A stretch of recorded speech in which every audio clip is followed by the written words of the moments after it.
লাউ খেতে আমরা অনেকেই কিন্তু একদমই পছন্দ করি না।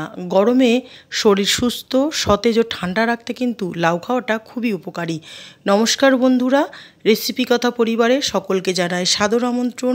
আজ আমি তৈরি করেছি লাউ আর ছোলার ডালের দুর্দান্ত স্বাদের একটি রেসিপি। লাউ নিয়েছি 500 গ্রাম পরিমাণে আর ছোলার ডাল নিয়েছি 200 গ্রাম। ছোলার ডালটা 1 ঘন্টা খুব ভালোভাবে ধুয়ে ভিজিয়ে রেখে দেবো। আর লাউগুলো একটু বড় বড় টুকরো করে কেটে নিয়েছি। লাউটা একদমই কচি, তার জন্য আমি একটু বড় বড় টুকরো করে কেটে নিয়েছি। লাউ আর ছোলার ডালটা একসাথে প্রেসার কুকারে সেদ্ধ করে নেব। ছোলার ডাল সেদ্ধ হতে যেহেতু সময় লাগে, তাই লাউ আর ছোলার ডাল প্রেসার কুকারে সেদ্ধ করে নেব বলে একটু বড় টুকরো করে কেটেছি। তাতে লাউটাও সেদ্ধ হয়ে যাবে আর গোটা গোটা থাকবে, আর ছোলার ডালটাও সেদ্ধ হয়ে যাবে। প্রেসার কুকারে দিয়ে দিলাম লাউয়ের টুকরোগুলো। এবারে দিয়ে দেবো ভিজিয়ে রাখা ছোলার ডালগুলো। ছোলার ডালগুলো দেখুন কত সুন্দর একদম ফুলে উঠেছে।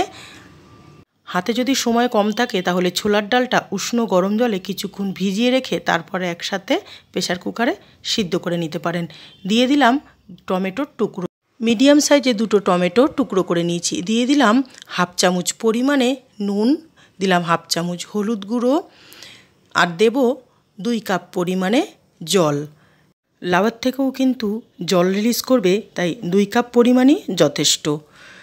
2টো সিটি দিয়ে সেদ্ধ করে নেব লাউ আর ছোলা ডালটা। দেখুন কত সুন্দরভাবে সেদ্ধ হয়ে গেছে। লাউটা প্রথমে দেখে নেব সেদ্ধ হয়েছে কিনা ঠিকঠাক পরিমাণে। লাউটাও খুব সুন্দর সেদ্ধ হয়ে গেছে, আর ছোলার ডালটাও দেখুন একদম গোটা রয়েছে, ঘেটে যায়নি, অথচ সেদ্ধ হয়ে গেছে। কড়াইতে 4 চামচ পরিমাণে তেল দিয়েছি। তেল খুব ভালোভাবে গরম হয়ে গেছে। ফোড়নে দিলাম একটা শুকনো লঙ্কা, দিলাম একটা তেজপাতা 2 টুকরো করে, দিয়ে দিলাম 1/2 চামচ জিরে, আর দারুণ একটা ফ্লেভার আনার জন্য দিয়ে দিলাম সামান্য পরিমাণে একটু হিং। দেব 1 চামচ পরিমাণে রসুন কুচি, আর দেব 1/2 ইঞ্চি আদা গ্রেট করে নিয়েছি, আর ঝালের জন্য দিয়ে দেব কয়েকটা কাঁচা লঙ্কা কুচি। গ্যাসের ফ্লেমটা মিডিয়ামে রেখে সব কিছু খুব ভালোভাবে একটু ভাজা করে নেব। রসুনের কাঁচা গন্ধটা চলে গেলেই দিয়ে দেব কুচনো পেঁয়াজ। বড় একটা পেঁয়াজ একদম ছোট ছোট টুকরো করে কেটে নিয়েছি। পেঁয়াজটাও খুব ভালোভাবে সব কিছুর সঙ্গে একটু ভাজা করে নেব।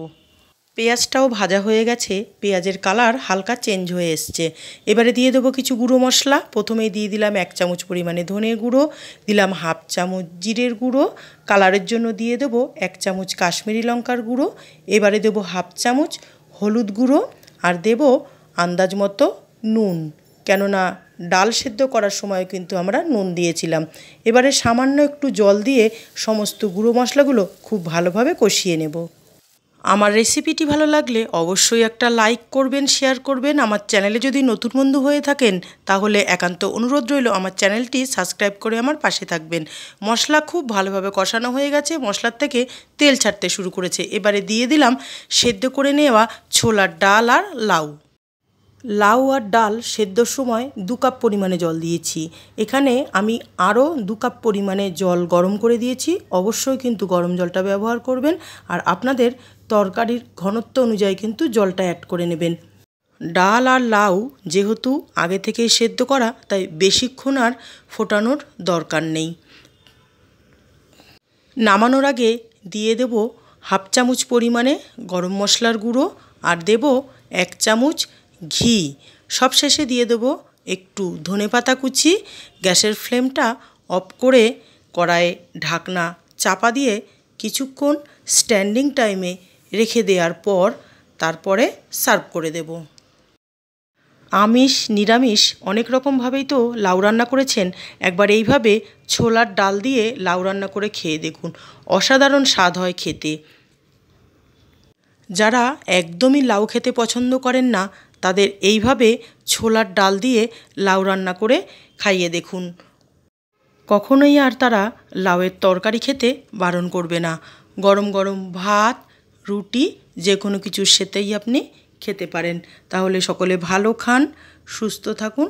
ধন্যবাদ। ফিরবো আবার নতুন কোনো রেসিপি নিয়ে।